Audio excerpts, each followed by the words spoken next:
If you're interested to learn what some of these curve-enhancing natural supplements might do to your health and how they could possibly harm you, then keep on watching. Hello, curious strangers and my beautiful gems, it's your girl Crystal. Today's video is not intended to fearmonger any of you, so if you can please keep that in mind while communicating responsibly in the comments, that would be much appreciated. But I do want to inform some things that I haven't really talked about too deeply. The devil tried it by smudging my lip gloss on my chin like this. Like, why me?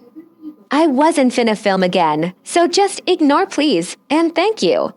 So about 3 years ago on my journey to shape up my body, I took some curve enhancing supplements, about 5 different types to be precise, and some of which I did really good thoroughly researching beforehand, while others not so much, okay? You don't wanna do that, and I'm gonna tell you why. So if you grow too dependent on something that isn't essential to your health, then of course it's going to more likely than not cause consequences, which leads me to my very first point. Dietary supplement makers do not need FDA approval to sell their products. And before you go, well, the FDA approves of many things that are dangerous, so why should we care? Train's passing, we gotta wait for this.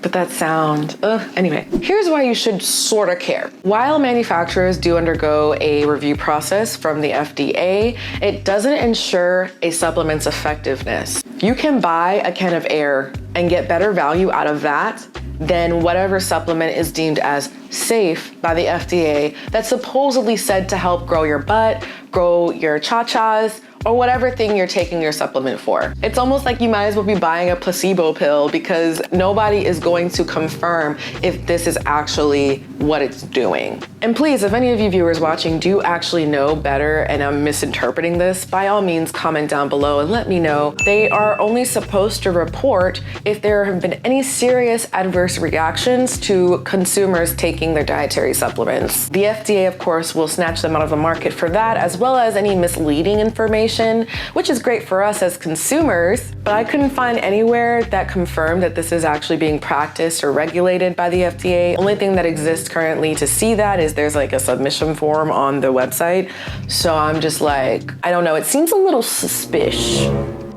I've been watching too much Bailey Syrian. I need to stop. But I guess we just have to assume that manufacturers don't want to catch big old fines or any sort of legal trouble with the FDA, and that they are submitting this information if ever there are bad reactions from their supplements. But it just sucks that there's not more transparency with this, because this is kind of a major deal. But here's what we do know about these curve enhancing manufacturer supplements, okay? These supplements need to be free of contaminants, love that, accurately labeled, and have research to support how their supplement supports health. For example, a supplement brand can't say that this little chewable pill can help you reduce the amount of times you queef, because, sorry, I am having too much fun today. It just needs to be supported, otherwise you can't state these claims. But the number of times I've seen companies make statements like that with their supplements is insane. And that's why the whole industry is kind of a gray area for people. And I mean, there are some brands that definitely do their due diligence, get the research needed to back up what these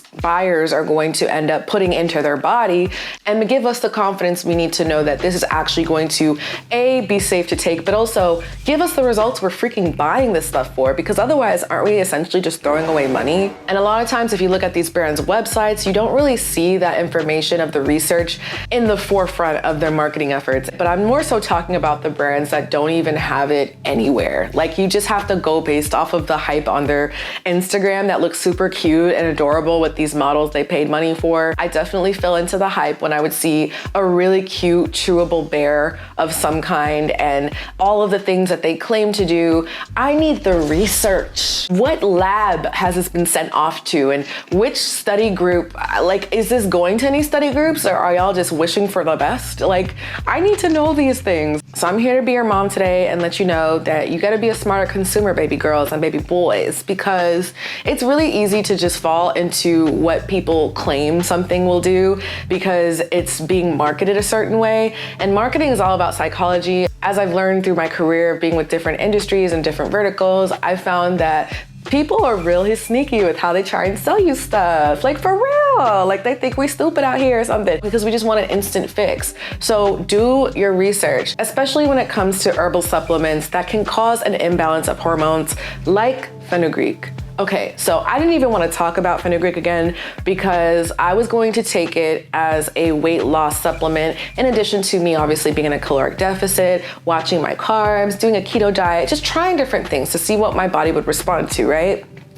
Yeah. Okay, for one thing, Fenugreek is not advised to take if you're on any SSRIs, which is basically what I'm on, antidepressants, anti-anxiety medication, because it has a potential to cause the serotonin syndrome, which although very rare, can cause serious health issues. And I wouldn't have known this if I didn't do my research. Mind you, I was already taking a little bit of Fenugreek, but then midway, I decided to stop and realize that this is not worth me risking my entire well-being for. I remember when everyone was talking about apple cider vinegar and how that was a great way to lose weight. And it can be for many people. It's been shown to help a lot of people boost their weight loss journey, right?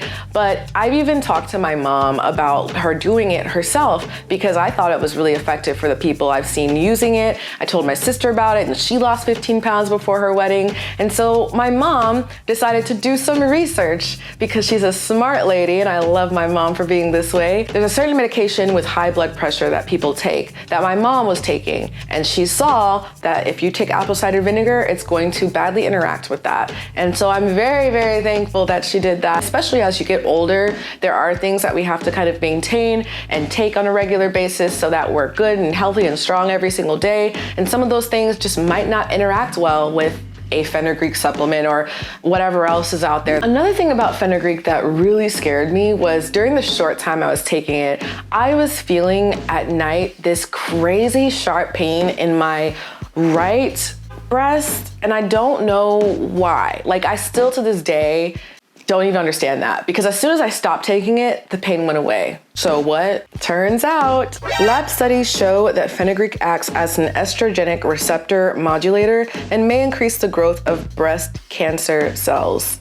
So some of you who are my newer viewers may not know this, and even some of my older viewers may not know, but cancer is a very sensitive subject for me. In 2008, I lost my dad to cancer. His sister passed away from breast cancer. So anything that I am taking willingly that is known to somehow increase the odds of getting cancer, it just immediately becomes unattractive to me. Like, I just don't want anything to do with that. I'm not a smoker, you know what I mean? I mean, I'm sure there's some things that I do that will make people go, why are you doing that? Or why are you drinking this? Or why are you blah, blah, blah? But like, there's so many things in the world that are known to cause cancer, right? But like, if I don't know, I obviously won't stop partaking in those things. But once I know, I will become less and less likely to consume those things. You know what I mean? And now that I know this about Fenugreek, I want nothing to do with it. And I'm sure there's a lot of people who've taken Fenugreek and haven't had any sort of bad effects with their health, you know, never developed some sort of awful disease of any kind, right? But I just want you guys to know, because knowing that cancer can be passed down genetically, it just scares the living shit out of me. And I just don't want to even touch Fenugreek with a 10-foot pole anymore. Although I might still use it on my hair. I might do that.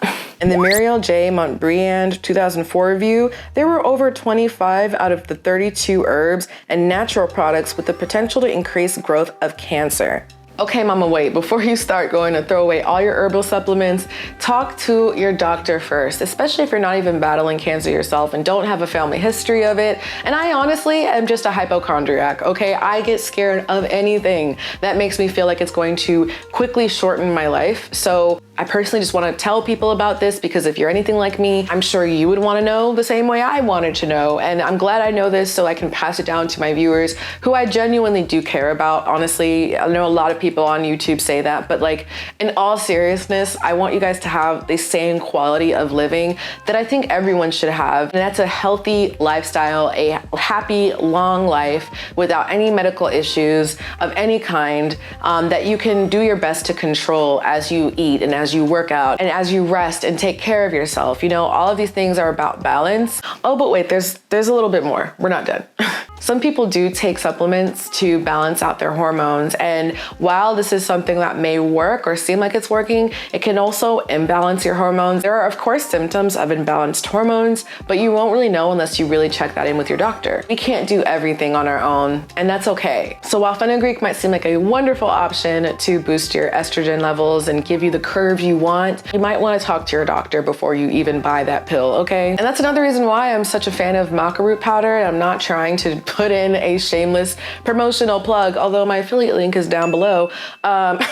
But like, listen, okay, before you start running your mouth, I genuinely have researched maca root powder, sitting there trying to find something wrong with it, because you know, that would be good content. I ain't gonna lie, you know, I try to find the good and bad of everything, but I can't find anything that has shown me and proven to me with studies and research backing that red maca root powder is bad for your health. Now, I think everything, even the good things like red maca root powder, should be taken in gradual doses until you're ready to take it in a regular basis. And even then, you don't want to take it every day. I mean, you can, but I don't see any reason to. When I was taking it on a regular basis, it was like once a day if I remembered. Like, I didn't take it consistently every single day. And I was happy with that. My body was happy with that. So like, why change what isn't broken? And I saw the results I needed to see. When I was done with it, I was done with it. Now I include the red maca root powder and other things such as blends, my protein shakes, and things that are honestly like more inconspicuous than the full raw form of maca root powder. But I noticed maca root powder is starting to be in a lot of different supplements because of how effective it is and how it just doesn't really have too many side effects. But take that with a grain of salt. Do your own research, find out for yourself. Trust me when I say you don't want to go out with liver damage because of a new diet trend. That is just super sad. The good news in all of this is so many of these supplements are said to help you with X, Y, and Z, but one of the biggest things, actually a few of the biggest things that will help you with that is simply rest and working out and a balanced diet.